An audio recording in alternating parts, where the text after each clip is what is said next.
Well, a CBS News report about the election in Iran has raised some eyebrows. While reporting this weekend on Iran's presidential election, CBS News reporter Elizabeth Palmer compared some of the more extreme candidates in Iran to members of the Tea Party here in America. Listen. He was seen as the most reform-minded of all the candidates who ran this time. That being said, they were all very conservative. In U.S. terms, it was as if all the candidates for the presidency came from the Tea Party. Michelle Malkin is a columnist and a Fox News contributor. What does that say to you, Michelle? You know, we have a term at Twitchy for these elitist snobs in the so-called mainstream media. We call them special snowflakes. They're so special. They're the ordained purveyors of truth who purport to know what is the accurate picture of politics in America.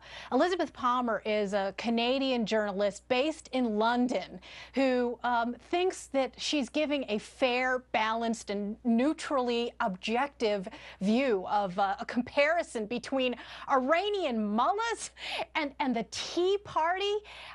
It's beyond outrageous. And of course, the problem isn't so much bias in the media as it is the pretense of neutrality, and these people still don't get it. It's interesting to me because it comes just as the CBS News anchor, Scott Pelley, comes out talking about journalism in this country and talks about how he believes that, first of all, not a lot of people watch cable news. They just don't.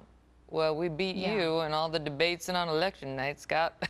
But, okay, that's okay. So that's what Fox did. But separate and apart from that, Michelle, he talks about how the reason people would watch CBS News is because you need a name you can trust. He says, he says Fox is associated with the right, MS with the left. But when you're talking to 7 million viewers across the country like we are at CBS, you've got to represent everybody's views, and you have got to give them the impression that you're being as honest as you know how to be. I mean, he makes that, at the same time, this reporter makes this comment about the Tea Party. Yeah, let's unpack a little bit of that.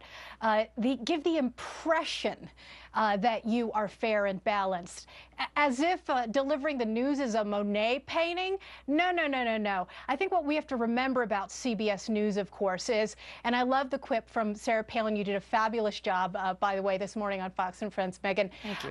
That CBS took, it puts the BS in CBS. Well, CBS News took the news out of CBS News a long time ago, and nobody should forget when we're talking about media and distortion that CBS was the king of manufacturing news. These are people who accused the people who debunked Rathergate of being, quote, partisan political operatives.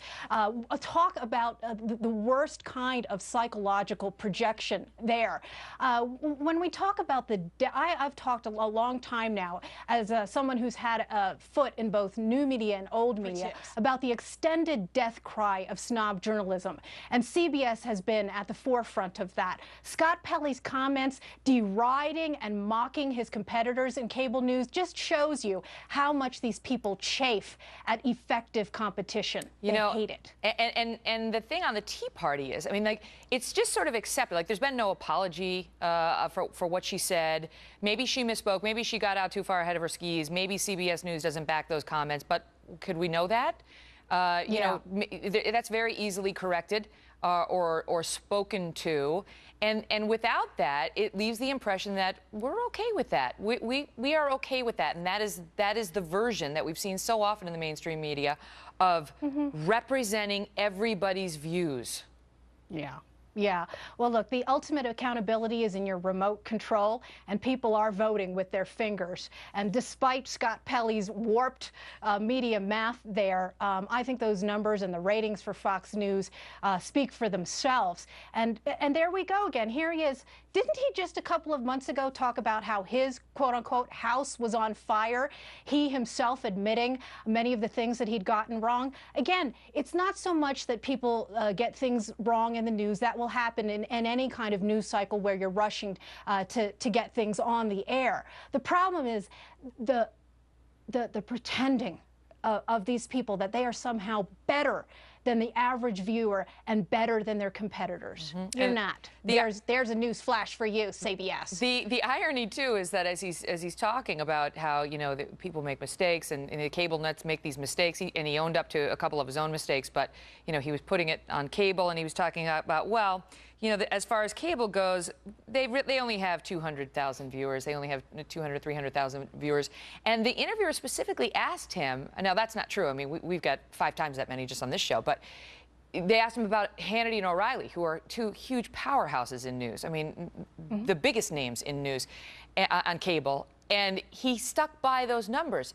O'Reilly on a given night averages around 4 million between his show and his repeat. I mean, and it's just ignored. I mean, he's telling people misinformation.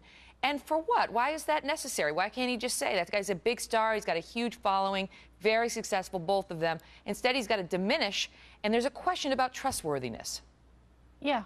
Yeah, and like I said, that question has been there for years now, I think he didn't do himself any service now as the heir to Dan Rather. He sure is filling those shoes pretty well, the propagation of lies and smears. But let me just draw a little bigger picture here, because it isn't just about CBS versus the Tea Party. If you'll recall, over the last several years, the hit pieces and the targeting are on par with what the government has been doing. You look at ABC and how they tried to tie the Tea Party to the Sandy Hook Newtown massacre, or NPR, which was caught undercover by investigative journalist James O'Keefe, trashing the Tea Party, calling them racist and bigoted and intolerant. And once again, all they're really doing is holding a mirror to themselves and showing just how uncomfortable they are with people who disagree with their views. And ultimately, of course, it's going to bite them in their own backsides when it comes to competition in the marketplace. They lose, we win. The Tea Party has taken a lot of incoming since they were born, a lot of incoming. I mean, at the highest levels of government, as we saw with the whole IRS scandal. And it just continues, Michelle. Thank you for being here. You bet.